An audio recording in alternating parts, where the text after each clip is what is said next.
Topik hari ini adalah sudahkah aku lahir baru? Nah, sebelum kita menjawab pertanyaan sudah atau belum, kita kembali atau mundur dahulu ke backgroundnya begitu ya. Nah, manusia diciptakan penuh dengan kemuliaan Allah. Pada awalnya begitu, Adam dan Hawa. Berfirman Allah, baiklah kita menjadikan manusia menurut gambar dan rupa kita supaya mereka berkuasa atas ikan-ikan di laut dan burung-burung di udara dan atas semuanya, kita baca gitu ya. Segambar dan serupa Allah. Artinya apa yang ada dalam diri Adam itu seperti yang Allah ingin lakukan. Ketika makhluk-makhluk ciptaan melihat Adam, mereka seperti melihat Allah. Adam dipenuhi dengan kemuliaan Allah sehingga makhluk-makhluk itu tunduk dan taat mengikuti apa yang Adam perintahkan. Karena apa? Karena Allah tinggal di dalam diri Adam. Adam hanya melakukan apa yang Allah ingin lakukan. Jadi Adam adalah kepanjangan tangannya Allah. 1 Korintus 8 ayat 6 dikatakan, namun bagi kita hanya ada satu Allah saja, yaitu Bapa, yang daripadanya berasal segala sesuatu. Kenapa dia disebut Bapa? Karena semuanya berasal dari Dia. Kalau manusia, kita ini memang kita dilahirkan dari ibu kita. Tetapi ada benih dari Bapa kita. Gitu. Karena Allah menciptakan segala sesuatu, maka dia disebut Bapa. Dan yang untuk Dia, kita hidup. Semua fokus dalam kehidupan kita adalah untuk Dia. Bukan untuk kita. Bukan untuk kehendak kita. Tapi kehendaknya, fokusnya hanya untuk Dia. Kenapa? Karena Dia menciptakan kita. Dan satu Tuhan saja, yaitu Yesus Kristus, yang olehnya segala sesuatu telah dijadikan. Segala sesuatu dijadikan oleh firman Allah. Ketika firman Allah itu menjadi manusia, berinkarnasi dalam tubuh manusia, namanya Yesus. Segala sesuatu telah dijadikan dan karena Dia kita hidup. Kenapa begitu? Kita sekarang ini, atau tadinya orang yang berdosa, karena dosa, maka upah dosa adalah maut. Kita semuanya sebetulnya sudah mati, terpisah dari Allah. Tapi oleh karena Yesus hadir ke dunia ini, menebus dosa kita, maka kita menjadi hidup. Hidup lagi, artinya roh kita dihidupkan dan kita bisa berhubungan langsung dengan roh Allah. Bapa, pencipta kita. Yohanes 4 ayat 8 katakan, barang siapa tidak mengasihi, ia tidak mengenal Allah. Sebab Allah adalah kasih. Oke, Allah adalah kasih. Ini perlu diperhatikan supaya kita akan bisa menghubungkan satu sama lain nantinya ya. Karena Allah adalah kasih, maka hukum yang melekat pada dirinya adalah hukum kasih. Hukum kasih itu apa sih? Di dalam Matius 22, 37, 40 dikatakan, kasihlah Tuhan Allahmu dengan segenap hatimu dan segenap jiwamu. Kita semua udah tahu itu, hukum kasih. Kasih itu memberi, bukan menerima. Hanya makhluk hidup sajalah yang memiliki kasih. Makhluk mati, enggak. Kedua, Allah adalah roh, hanya manusia yang rohnya hidup, memiliki relasi dengan Allah, dapat mengasihi Allah.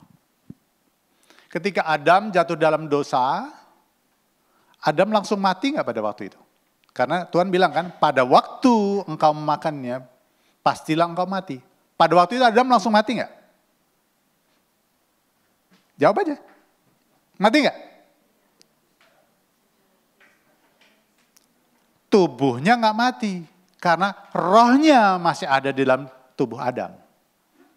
Tetapi pada waktu Adam berdosa, dia dinyatakan mati, rohnya mati. Artinya rohnya itu terpisah dari Allah. Roh Allah tidak ada lagi di dalam diri Adam. Adam yang tadi penuh dengan kemuliaan Allah ada dalam diri Adam. Sehingga Adam bisa hidup kekal, menjadi Adam tidak bisa hidup kekal lagi. Karena kemuliaan Allah undur dari diri Adam. Makhluk-makhluk yang tadinya tunduk dan taat kepada Adam, jadi gak tunduk lagi. Karena Adam sudah kehilangan kemuliaannya. Kemuliaan Allah yang ada dalam diri Adam. Oke. Semua tindakan berpusat pada kehendak Bapa. Yohanes 5 ayat 19 dikatakan, maka Yesus menjawab mereka katanya, aku berkata kepadamu, sesungguhnya anak tidak dapat mengerjakan sesuatu dari dirinya sendiri, jikalau tidak ia melihat Bapa mengerjakannya, sebab apa yang dikerjakan Bapa itu juga yang dikerjakan oleh anak.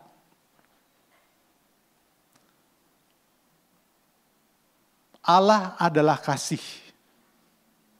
Kalau nanti kita baca di Korintus bahwa kalau engkau mengasihi aku, maka engkau akan melakukan segala perintahku. Kasih bukan soal perasaan, seperti orang pacaran atau suami istri. Aku mengasihi engkau, aku sayang sama kamu. Itu romantisme. Tetapi kasih adalah sebuah keputusan untuk memilih mengutamakan yang lain daripada dirinya sendiri. Yesus, firman Allah yang jadi manusia itu keluar dari diri Allah. Allah, Bapa mengasihi Yesus, mengasihi firman-Nya, firman-Nya mengasihi Bapa. Sebagai wujud bahwa firman-Nya atau Yesus mengasihi Bapa, maka dia hanya melakukan apa yang diinginkan oleh Bapanya untuk dilakukan. Makanya dikatakan bahwa anaknya itu, Yesus itu ketika hadir di dunia tidak melakukan kehendaknya sendiri. Tapi dia melihat Bapanya lakukan apa, dia kerjakan. Bapanya perintahkan apa, dia kerjakan. Itu sebagai wujud kasihnya kepada Bapa. Demikian juga, kalau nanti ada penjelasannya. Kalau manusia kita ini mengasihi Allah, maka kita juga pasti akan melakukan apa yang menjadi kehendaknya. Mengasihi Bapa adalah mengerjakan apa yang dikehendaki Bapa. Allah adalah kasih. Maka hukumnya yang lekat adalah hukum kasih. Hukum kasih yang pertama adalah mengasihi Allah.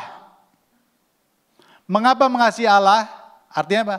Kalau mengasihi Allah berarti melakukan apa yang diperintahkannya, apa yang dikehendakinya. Di awal tadi kan dikatakan bahwa Allah adalah kasih.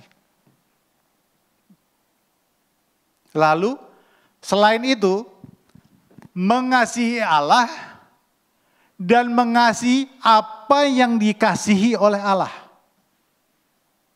Artinya kalau Allah mengasihi aku, Allah juga mengasihi semua manusia. Kalau Allah mengasihi orang lain, manusia, berarti aku juga harus mengasihi orang lain. Kenapa? Karena itu yang dilakukan oleh Allah, oleh Bapa. Jadi, siapa kemarin ikut retret? Ikut? Ikut gak Pak Alex bilang? Kalau kamu mengasihi Allah, kamu juga akan mengasihi pribadi yang dikasihi oleh Allah. Kalau saya punya binatang peliharaan, saya sayang sama misalkan anjing saya begitu ya. Lalu ada orang bilang, dia mengasihi saya, tapi dia benci atau dia sebel sama peliharaan saya, dia nggak mengasihi saya. Demikian, makanya hukum kasih adalah kita mengasihi Allah kita taat melakukan perintah dan kehendaknya, tapi kita juga mengasihi siapa yang dikasihi oleh Allah. Kita juga melakukan apa yang Allah lakukan, seperti yang Yesus lakukan. Tadi kan bilang, aku mengerjakan bukan kemauanku sendiri, tapi melakukan apa yang dilakukan oleh Bapakku. Selalu fokus pada kemuliaan Allah. Kemuliaan Allah itu apa sih? Kemuliaan Allah adalah, sebelum kita mundur lagi. Mari kita muliakan Tuhan, mari kita tinggikan Dia. Apakah itu memuliakan Tuhan?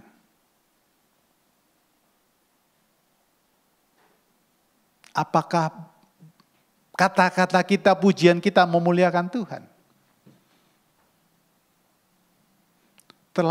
Setelah saya pelajari, ternyata bukan itu memuliakan Tuhan. Memuliakan Tuhan adalah kalau kita melakukan apa yang Allah kehendaki, apa yang menjadi kehendaknya, mengerjakan pekerjaannya, menuruti perintahnya, sehingga Allah dipuaskan, itu kita memuliakan Tuhan.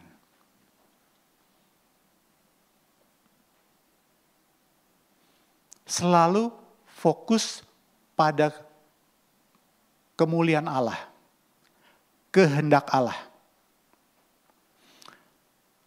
Kita selama Tuhan Yesus ada di bumi ini, Dia begitu banyak memberi contoh.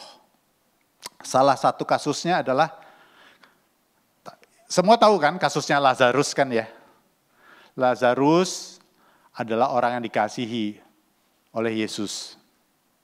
Demikian juga Maria, saudara-saudara yang begitu. Tuhan Yesus dikasih kabar. Tuhan, Lazarus sakit keras. Cepetan, datang. Tolonglah dia. Kurang lebih kalimatnya begitu. Apa yang dilakukan oleh Tuhan Yesus? Kalau kita nih, saya punya kuasa begitu ya, punya kemampuan gitu ya. Aku akan bergegas, oh iya, sakit ya? Sebentar, saya cancel janji yang lain ya. Kenapa? Orang yang aku kasih sakit, aku pergi ke sana. Aku mau sembuhkan dia. Kurang lebih begitu enggak? Kita akan lakukan yang terbaik menurut pikiran kita kan? Menolong orang kan? Supaya dia sembuh kan? Baik enggak itu? Niat itu baik enggak? Baik enggak? Baik. Tetapi apa yang dilakukan oleh Tuhan Yesus? Dia sengaja, tulisan ini, oke ya. Yohanes 11 ayat 6 dikatakan gini. Namun setelah didengarnya bahwa Lazarus sakit, ia sengaja tinggal 2 hari lagi. Kok sengaja?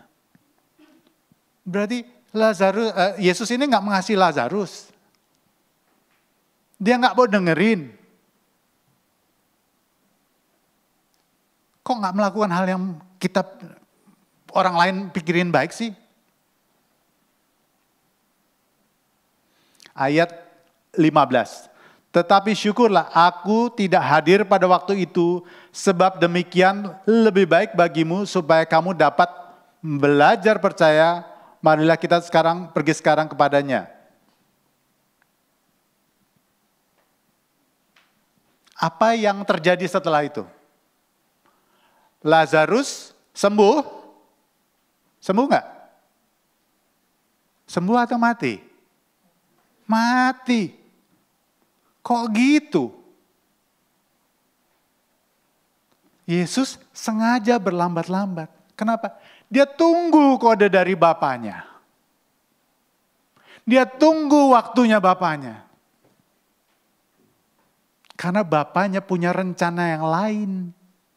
Tidak seperti yang dipikirkan manusia. Yang menurut pikiran manusia itu baik. Sengaja supaya Lazarus mati dulu. Lalu oleh kuasa Allah ia dibangkitkan. Sehingga Allah dimuliakan.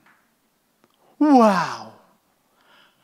orang bangkit dari kematian lebih dahsyat nggak daripada orang sembuh dari sakit? Ya. Tidak selalu yang manusia pikirkan baik itu pasti berkenan kepada Allah. Bahayanya buah pengetahuan yang baik dan jahat itu di situ. Manusia bisa mengambil keputusan menurut hikmat dan bijaksananya sendiri apa yang dia pikirkan baik. Tapi belum tentu apa yang menjadi kehendak Allah. Tuhan Yesus taat. Sempat dikomplain gak Tuhan Yesus sama saudara-saudaranya Maria dan Marta? Kenapa terlambat? Begitu kan? Kita lebih sering menjaga perasaan orang supaya image kita baik. Lebih dengerin dan ngerjain apa maunya orang. Dibandingkan tanya Tuhan dulu maunya apa.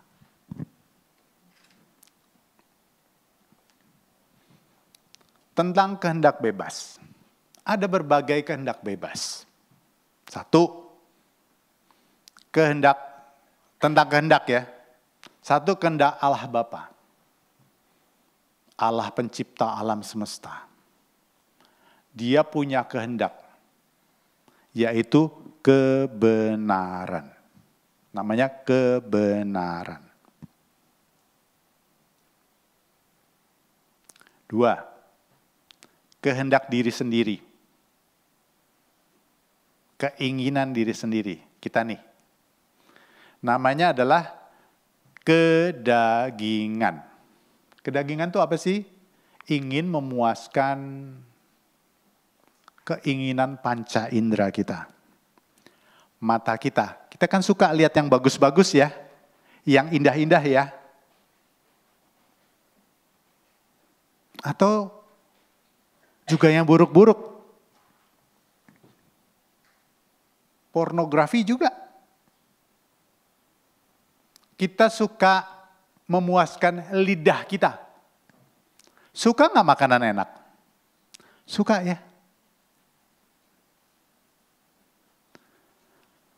Padahal makanan enak nggak enak, itu cuma soal rasa, bukan soal fungsi.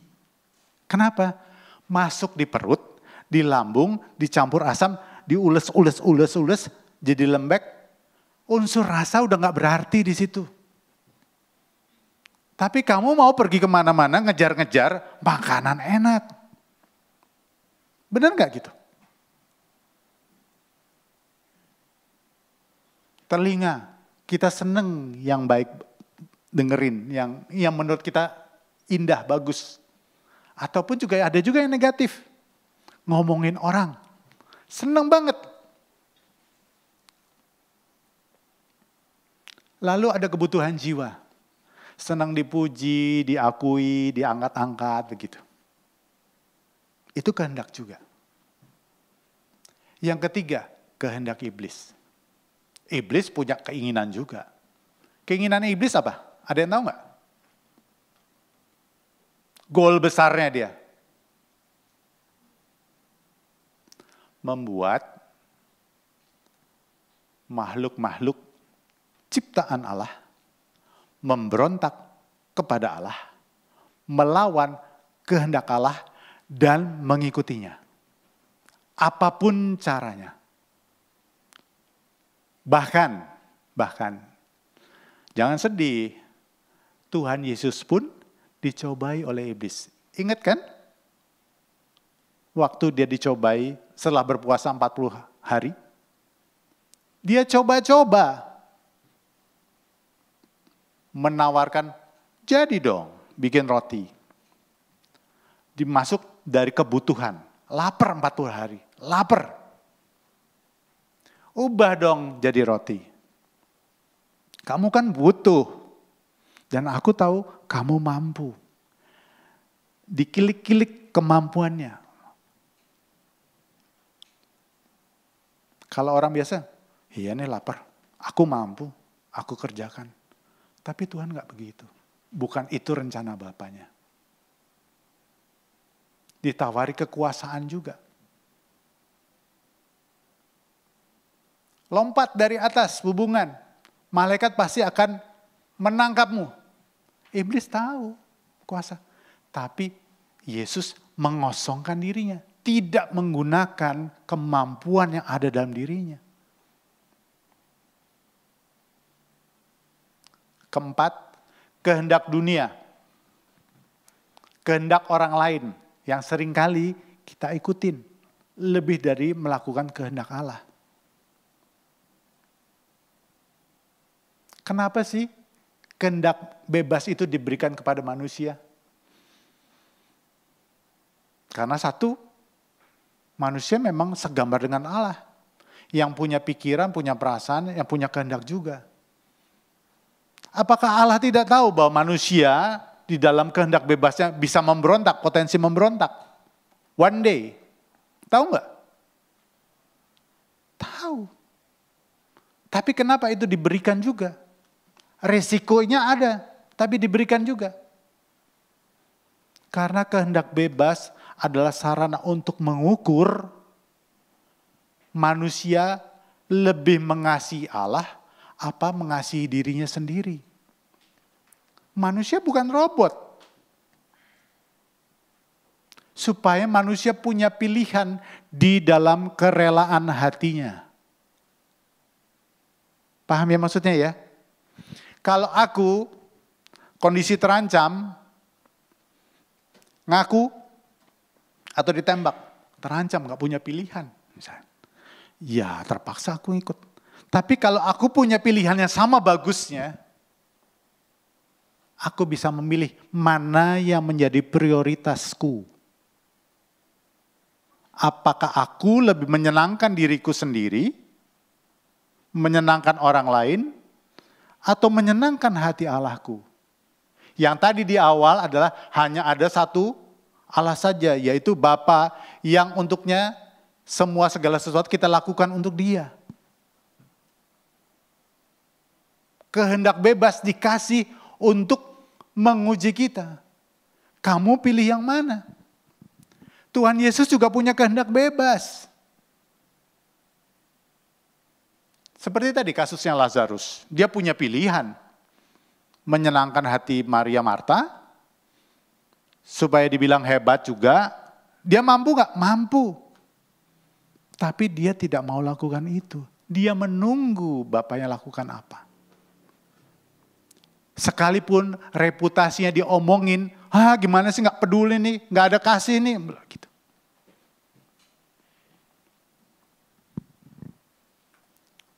Ketaatan dalam kehendak bebas. Kejadian 2 ayat 17 kita tahu tentang hukuman karena memakan buah pengetahuan. Manusia segambar dengan rupa Allah, ketaatan melakukan kehendak Bapa dengan kerelaannya menundukkan diri. Kuncinya apa? Menundukkan diri.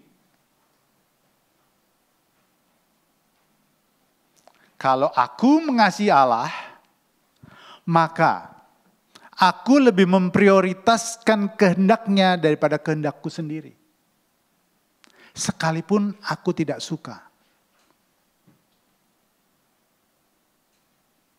Kalau ada orang bersalah padaku, hatiku sakit, tapi Allah perintahkan, ampuni dia. Karena aku juga ampuni dia. Kan doa Bapa kami kan, ada kan? Ampunilah segala dosa dan pelanggaran kami, seperti kami juga mengampuni orang yang bersalah pada kami. Lebih dahulu mengampuni orang yang bersalah pada kami dulu, apa memohon kepada Tuhannya yang lebih dulu tadi, kok di doa itu? Lebih dulu mana? Lebih dulu mengampuni, seperti kami telah mengampuni orang yang bersalah pada kami. Jadi kalau ada orang nyakitin kita kecewa sama orang, sebelum orang itu sadar atau minta maaf sama kita, ambil keputusan, Tuhan, aku mengampuni dia.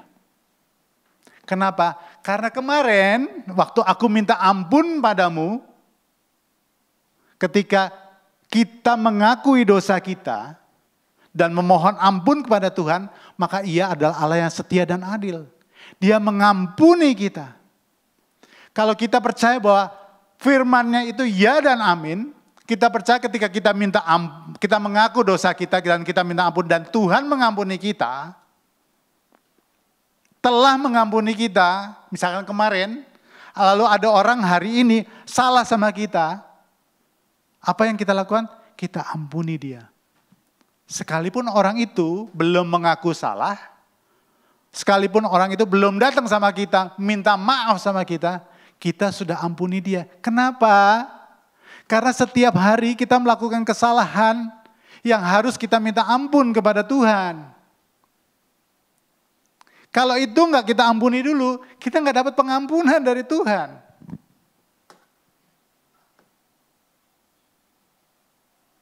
Oke.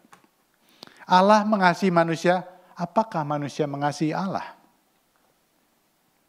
Yohanes 14 ayat 15 dikatakan, jikalau kamu mengasihi aku, kamu akan menuruti segala perintahku. Nggak boleh pilih-pilih. Kan pilihan ada juga hal-hal yang tidak menyenangkan kita lakukan kan ya. Tapi perintah segala perintahku.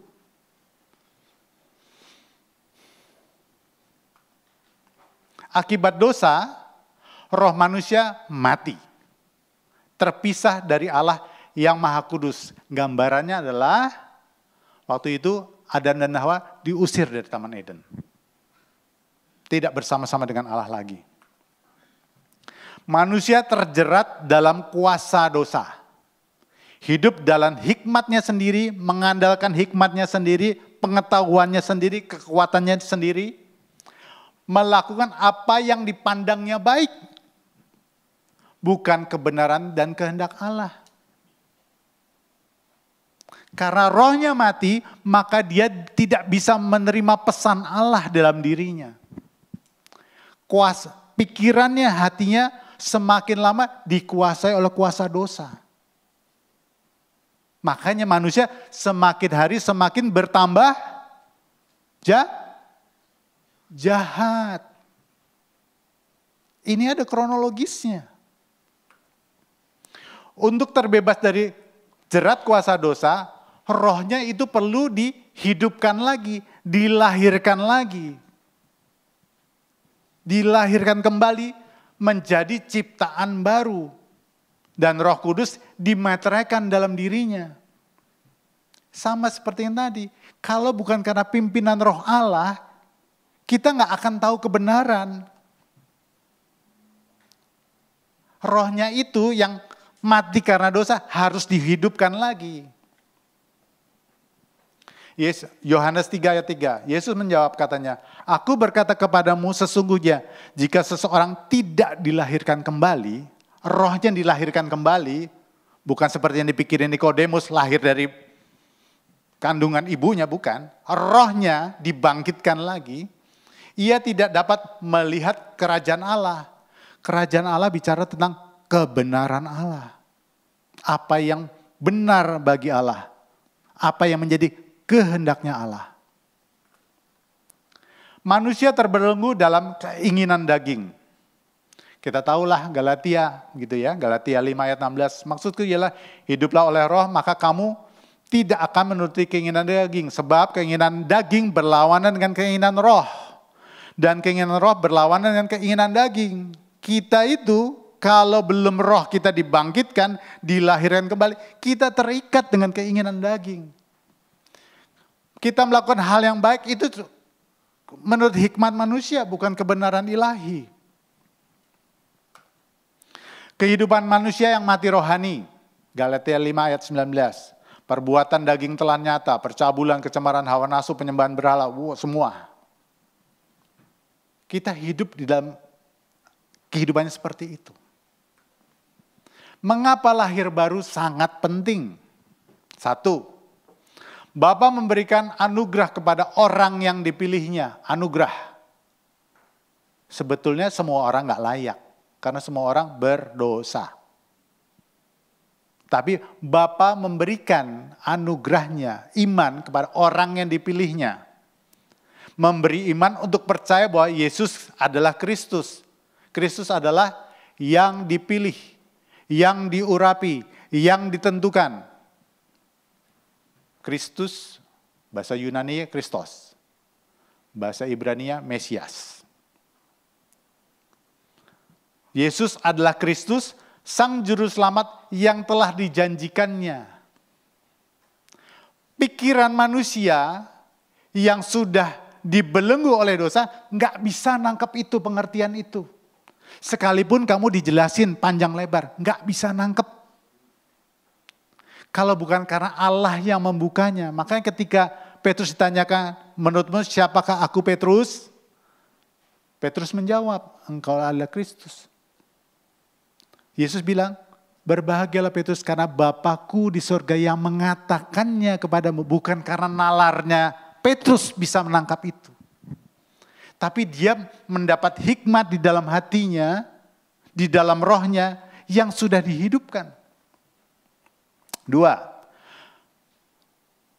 Ketika menerima Yesus Kristus sebagai Tuhan dan Juru Selamat, maka dosa dihapuskan. Hukuman dibayarkan oleh Yesus. Manusia dibenarkan oleh iman. Percaya aja. Roh Kudus lalu diutus untuk tinggal dalam diri manusia menjadi penolong. Yohanes 16 ayat 8. Roh Kudus menginsafkan akan dosa. Dia yang setiap hari mengingatkan kita akan dosa yang kita lakukan. Kenapa sih perlu diingatkan? Supaya kita mengakuinya di hadapan Tuhan. Kita datang kepada Tuhan Yesus. Tuhan Yesus, aku hari ini sudah melakukan kesalahan ini. Ampuni aku ya Tuhan. Butuh pengakuan dulu. Bentuk kamu merendahkan diri di hadapan Tuhan. Jangan seperti Adam. Ketika Adam ditanya, Adam apakah kau makan buah itu? Jawab Adam, iya aku Tuhan. Gitu? Apa yang dilakukan oleh Adam? Perempuan ini. Tanya ke Hawa, ular ini. Tidak mengakuinya, tapi justru menyalahkan pihak lain. Ketika dosa masuk, kesombongan menguasai. Ngeri loh. Maka bersyukurlah ketika Roh Kudus itu dimaterkan dalam diri kita untuk menyadarkan kita, menginsafkan kita akan dosa kita. Sehingga kita bisa datang kepada Tuhan Yesus, mengakui semua dosa kita. Memohon pengampunan darinya. Dan Allah adalah setia dan adil. Dia ampuni. Tapi tadi, kalau ada orang salah sama kita, ampuni dulu. Aku belum sanggup mengampuni dia. Bukan soal perasaan, tapi keputusan. Hatiku masih sakit, tapi aku mau Tuhan. Aku mau mengampuni dia. Dan aku putus, aku mengampuni dia. Bebat luka hatiku Tuhan, kecewaku. Aku gak sanggup, tapi aku ampuni dia. Kenapa? Karena aku mengasihimu.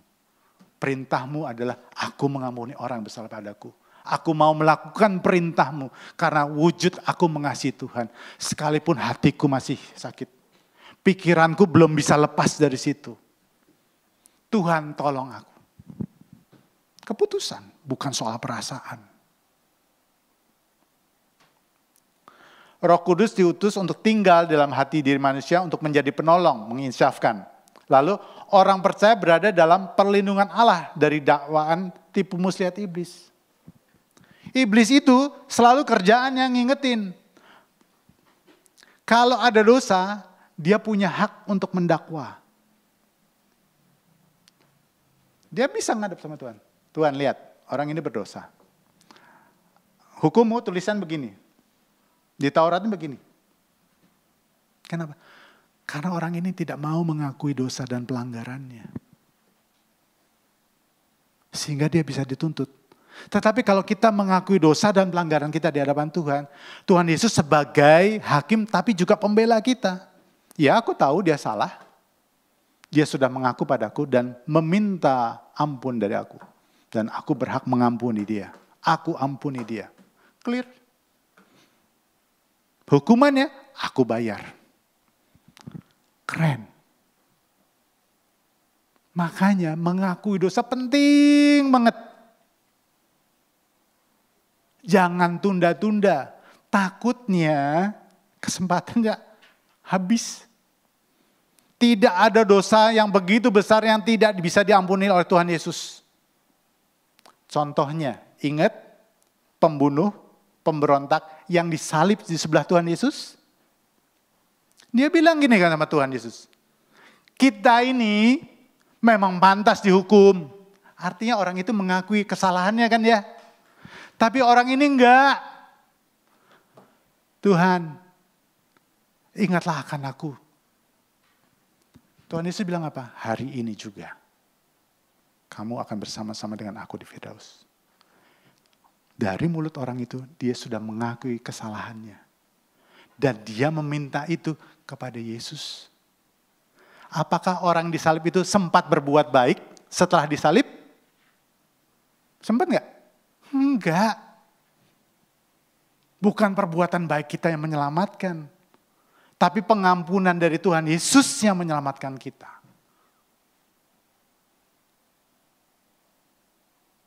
Akui segala dosamu. Makanya perlu saat teduh kalau malam atau pagi. Untuk mengingat-ingat, hey what I've done today gitu. Apa yang sudah aku lakukan hari ini. Roh Kudus pasti ingetin itu. Supaya kamu beresin. Sakit hatimu, kecewamu, keselmu, marah-marahmu, gak sabarmu. Tuhan ingetin. Tuhan iya aku salah, aku masih begini tuh. Aduh tolong aku. Tuhan tahu gak kelemahan kita? Tahu banget. Tapi dia mau kamu merendahkan hati di hadapan Tuhan. Merendahkan diri di hadapan Tuhan. Akui. Gak usah tutup-tutupi. Tapi kan begini, gak usah argumentasi. Salah-salah aja.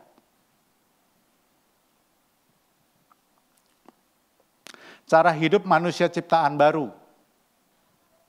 Tetapi buah roh ialah kasih, sukacita, bla bla bla, banyak. Kalau kita lihat pohon, ada buah-buahnya banyak ya. Apa yang membuat sebuah pohon itu berbuah lebat, banyak buahnya? Tahu nggak? Pohon itu hidup tercukupi airnya, nutrisinya. Supaya dia bisa berbuah, sebuah pohon berbuah. Pertama, kalau orang ini petani, dia bersihin, dia kasih air, dia kasih pupuk. Demikian juga roh dan jiwa kita. Kalau kita mau berbuah roh, kita harus sering pupuk, isi roh kita itu dengan firman Tuhan. Bergaul dengan Tuhan dalam kehidupan doa. Berada dalam lingkungan yang tepat. Melakukan apa yang menjadi kehendak-Nya.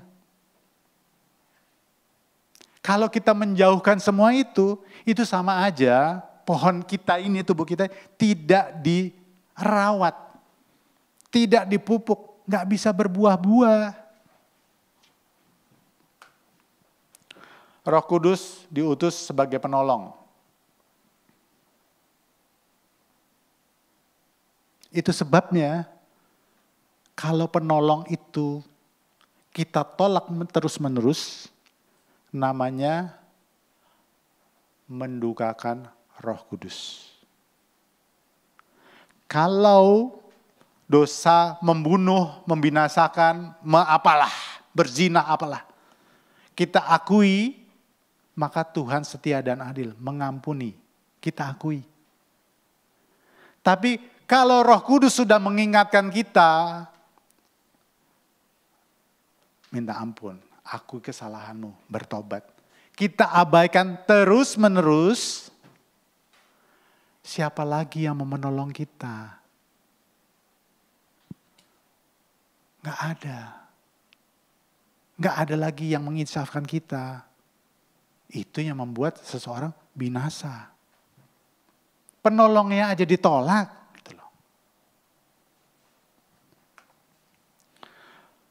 Pengakuan dosa memberi perlindungan. Tadi saya udah cerita ya. Doa.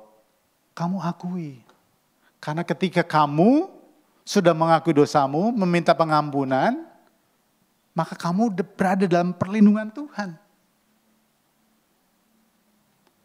dakwaan iblis itu nggak bisa masuk. Kamu sudah akui. Iblis hanya bisa mencobai, tidak bisa memaksa masuk. Waktu Adam dan Hawa juga begitu kan? Emangnya buahnya dijejelin sama iblis masuk di mulutnya? Enggak kan? Dipersuasi dulu dalam hati dan pikiran. Supaya kehendak bebasnya memutuskan.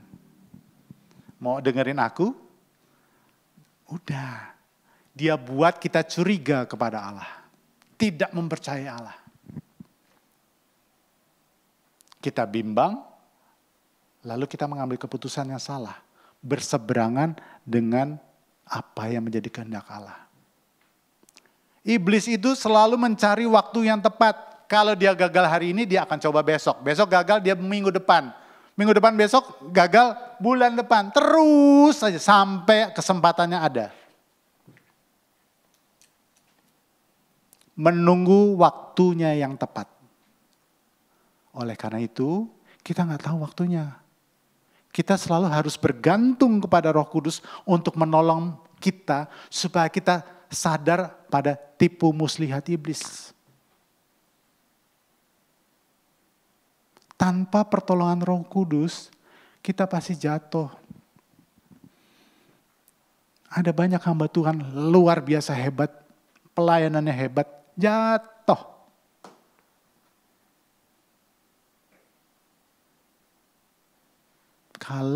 Apakah Roh Kudus tidak mengingatkan kesalahannya? Mengingatkan. Tapi ya itu tadi, tunda lagi sampai waktunya jatuh.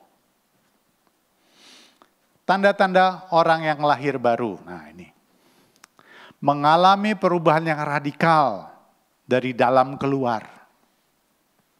Perubahan cara berpikir dan bertindak. Pembaruan akal budi. Metanoia ya Pak ya, nama istilahnya. Pembaruan akal budi. Peka mendeteksi dosa dan rendah hati untuk mengakuinya. Kenapa? Roh Kudus yang mengingatkan. Karena ada Roh Kudus yang terus-menerus mengingatkan, menginsafkan. 3, tidak hidup lagi dalam keterikatan dalam dosa atau gaya hidup berdosa. Masih mungkin berdosa enggak? Mungkin. Kadang-kadang bisa jatuh juga. Karena Roh Kudus yang memberi kekuatan untuk melawan kuasanya. Kuasa dosa maksudnya. Tidak lagi menikmati kondisi keberdosaan. Kadang-kadang bisa orang yang misalnya, aduh aku mau berhenti merokok. Mau berhenti dari pornografi. Tuhan susah banget. Tuhan aku tahu ini salah, ampuni aku. Tolong aku Tuhan. Aku ya aja kelemahan kita di hadapan Tuhan. Tolong aku Tuhan. Entah gimana caranya Tuhan. Aku mau lepas dari ini. Karena aku mengasihi Tuhan. Aku tahu ini salah. Akui saja. Memiliki kehausan untuk mencari dan mendapatkan kebenaran Allah. Saya ingat banget waktu lahir baru. Saya tuh pengen banget ikut kebaktian. Hari Minggu bisa 3 kali. Seminggu bisa tambah di tengah-tengah, tambah 2 kali lagi. Seminggu itu kurang lebih 6 kali gitu. Terus gitu. Wah, senang banget. Ada kehausan, kedahagaan, kelaparan di dalam diri. Untuk, saya nggak tahu tuh dari mana. Pasti dari Tuhan. Bukan cuma aktivitas akademik, enggak, dikejar gitu loh. Pengen tahu, waduh excited, semangat banget. Ada api yang membara itu untuk mencari kebenaran. Kalau ada teman-teman di sini mulai padam, hanya ikut rutinitas agama, ritual, minta deh sama Tuhan, Tuhan aku mau api yang waktu itu. Karena itu indah. Aku tahu di akhir zaman ini, serangan begitu luar biasa, aku mau mendekat padamu Tuhan, tolong aku. Tarik aku mendekat kepadamu. Paksa kehendakmu digenapkan dalam hidupku. Mulut kita menyatakan itu, paksa kehendakmu digenapkan dalam hidupku. Paksa Tuhan. Hajar aku. Makanya kan ada tuh lagu.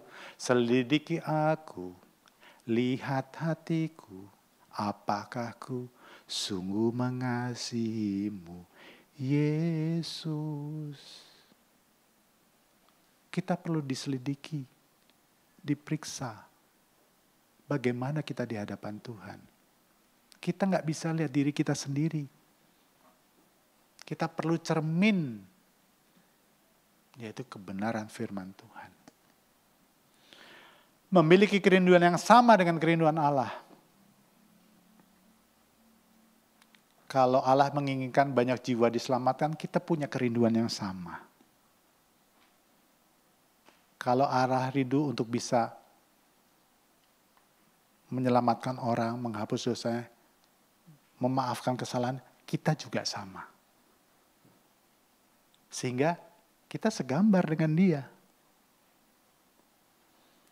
Giat berjuang untuk menghasilkan buah roh, hidup di dalam ketaatan, melakukan kehendak Allah secara utuh dan konsisten, fokus pada kemuliaannya. Kemuliaannya tadi apa? Melakukan kehendaknya. Belum tentu loh, punya gereja yang besar itu pasti memuliakan Tuhan. Kita nggak tahu motivasi orang. Karena kok gereja besar, gereja hebat, persembahannya banyak, sejahtera juga ada yang di dalamnya, bukan? Kita nggak tahu. Apakah di gereja besar, apakah hidup mereka sungguh-sungguh melakukan kehendak Tuhan di dalam hidupnya sepenuhnya? Dalam wujud mengasihi Tuhan? Ayat kesimpulan. 1 Yohanes 5 ayat 1. Setiap orang yang percaya bahwa Yesus adalah Kristus, Yesus adalah yang ditentukan, yang dipilih, lahir dari Allah. Kalau kita percaya pada Yesus, kita dilahirkan kembali dari Bapa. Dan setiap orang yang mengasihi Dia yang melahirkan, kalau kita mengasihi Bapa yang telah melahirkan kita kembali, mengasihi juga Dia yang lahir daripadanya, mengasihi Tuhan Yesus juga yang berasal daripada Bapa itu. Mengasihi Yesus adalah kita menyukai firman-Nya. Karena Yesus adalah firman Allah yang menjadi manusia. Yang menuntun kita kepada kebenaran. 1 Yohanes 5 ayat 2. Inilah tandanya bahwa kita mengasihi anak-anak Allah.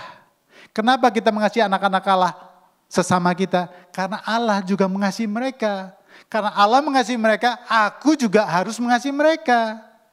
Karena aku harus melakukan apa yang Dia lakukan bagi mereka. Begitu kan? Yaitu apabila kita mengasihi Allah serta melakukan perintah-perintahnya. Sebab inilah kasih kepada Allah. Yaitu bahwa kita menuruti perintah-perintahnya. Perintah-perintahnya itu tidak berat. Berat Kenapa sih Dia bilang tidak berat? Karena kita melakukan karena di dalam kasih-Nya, karena kita mengasihi Dia. Kalau orang pacaran ya, rumahnya jauh 20 kilo, tapi didatengin juga tuh. Kenapa? Karena kasih-Nya, mengasihi Dia, cinta. Kekuatan cinta itu. Bukan kita melakukan itu supaya kita diberkati, no. Karena Dia sudah memberkati kita. Dia sudah menyelamatkan kita, maka kita lakukan itu. Kitanya sudah menerima terlebih dahulu. Kan kasih tadi bilang apa? Kasih itu memberi. Karena kita sudah diberi, maka kita memberi. Hubungan suami istri. Sering dipakai ayat tuh, "Hei istri, tunduklah pada suamimu." Cukup sampai situ. Banyak. Tapi di belakangnya, "Hai suami, kasihilah istrimu seperti Kristus mengasihi jemaat-Nya." Bagaimana Kristus mengasihi jemaat-Nya? Dia memberikan nyawanya. Kalau suami mau memberikan nyawanya segenap hidupnya buat istrinya, kan istri kurang ajar yang nggak patuh sama suami ya. Nggak usah diperintah-perintah gitu loh. Nah, ini ada satu video, ini kita extend lama banget, tapi video ini menarik, pertanyaannya nih. Apa yang terpikir dari video di bawah ini dan bagaimana hal ini bisa terwujud? Video ini video lama, rasanya udah pada lihat ya. Kok nggak ada suaranya ya? Bisa dibuka?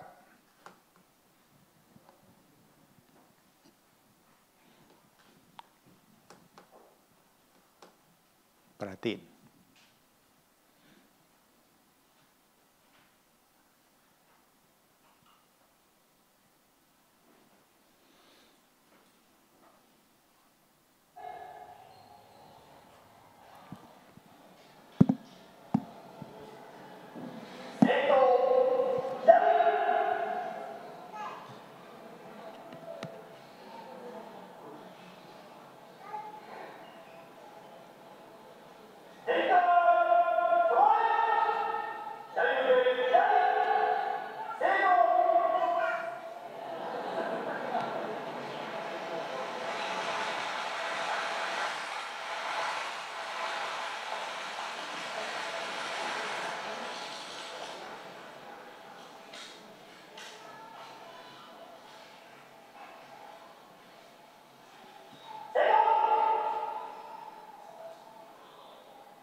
Pertanyaannya, bagaimana ini bisa terjadi? Apa yang menurut kalian, apa yang kamu lihat?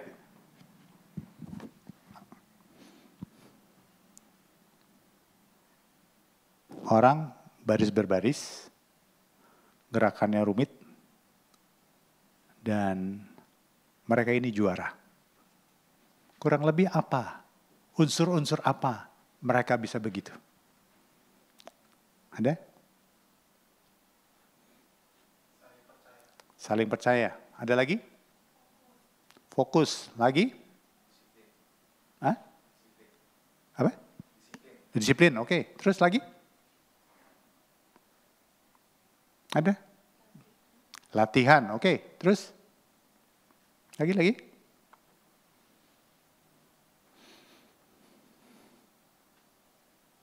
Saya persingkat aja ya.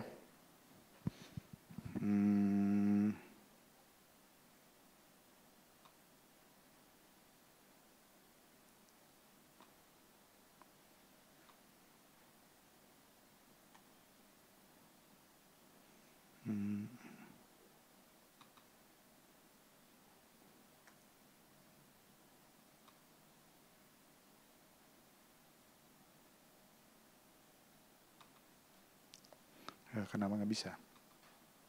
Oke, saya bacain aja. Yang pertama adalah ada perencanaan. Gerakannya mau seperti apa? Ada yang merencanakan.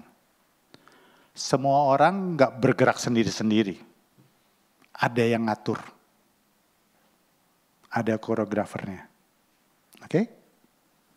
2, ada satu komando. Benar? Mungkin Jema tahu tadi ngomong apa dia. Nggak tahu. Ada komando. Dan semua orang di situ melihat komando itu. Kapan berhenti, kapan belok kanan, belok kiri, atau gimana? 2, ada timingnya. Kalau ada komando, sudah dikomando, tapi tidak dikerjakan pada saat itu, ada delay 4 detik, 3 detik, yang ada adalah tabrakan. Oke? Yang keempat, ketaatan mengikuti komando. Kelima, ada penundukan diri. Ketaatan adalah penundukan diri. Kalau semuanya, wait, kanan. Aku maunya kiri dong. Udah lama gak ke kiri nih. Kanan dulu dari tadi, bosen. Kenapa? Kiri oke. Menurut dia oke. Tapi gak follow the command. Tadi, ke-6, latihan. Untuk bisa kompak seperti ini, menyamakan persepsi, perlu latihan. Capek nggak? Capek. Pengorbanan nggak? Pengorbanan. Berikutnya, disiplin. Terakhir, mungkin masih banyak yang lain. Setiap pribadi punya peran masing-masing, posisinya masing-masing, yang memang sudah ditentukan. Fungsinya apa, dan satu sama lain nggak lebih hebat. Tapi karena kamu taruh di situ, ya udah di situ, peran kamu di situ. Demikian juga Tuhan kepada kita umatnya. Ada kehendaknya direncanakan sempurna. Kebayang nggak kok setiap yang ada di situ protes melulu? Nggak jadi itu juara. Mereka juara. Orang banyak kagum lihat hasilnya. Berantakan nggak di awalnya? Berantakan, bos. Manusia juga hidup begitu. Menanam pohon supaya berbuah juga begitu. Ada proses yang harus dilalui, yang harus diikuti. Nggak bisa sendiri-sendiri, bergerak sendiri-sendiri. Kalau kita orang Kristen ada namanya tubuh Kristus. Ada yang jadi pimpinan, ada jadi bawahan. Lebih hebat nggak pimpinan sama bawahan? Ya enggak juga, semua di hadapan Allah sama. Sesuai dengan fungsi dan perannya. Untuk jadi pimpinan, dia disekolahin Tuhan dulu. Kasih kesempatan pendidikan, kasih kesempatan macam-macam. Sama di hadapan Tuhan. Yang membuat itu indah adalah ketika mereka taat pada komando, disiplin, mengikuti timing pas. Keren. Tuhan juga begitu. Tuhan Yesus yang ngikutin waktunya Bapa kok nungguin. Belum waktuku, belum tiba. Kita kan ya suka gak sabar. Jalani aja prosesnya. Bergaul dengan Tuhan. Ketika kita bergaul dengan Tuhan, kita mendapatkan kekuatan. Ketika kita menghadapi permasalahan, karena Tuhan gak pernah janji kita gak dapat masalah. Tapi ketika kita berharap pada Tuhan, dekat sama Tuhan, berharap pada Tuhan, maka kita mendapatkan kekuatan. Kita menjadi beda dengan yang lain. Kita menjadi gambarnya dia. Orang lain bisa lihat, aku kok suka dekat sama kamu. Tenang gitu aku. Kamu rasanya terus memberi aku kekuatan. Waktu aku susah, kamu memberi aku penghiburan. Kita jadi saluran berkatnya. Itu tandanya kita sudah dilahirkan kembali. Saya nggak memberi motivasi, tapi mari kita renungkan masing-masing pada diri kita. Apakah kita sudah lahir baru? Apakah kehidupan kita hanya agamawi saja? Mengikuti ritual? Atau aku dulu begitu loh. Aku sebenarnya sangat pengen juga kondisi kayak gitu. Minta sama Tuhan. Tuhan, beri aku api yang baru. Barui aku. Untuk boleh hidup semakin mengasihi Tuhan. Bisa merasakan bagaimana keindahan berhubungan erat dengan Tuhan. Aku mau Tuhan. Karena itu yang aku butuhkan. Amin. Kita berdoa.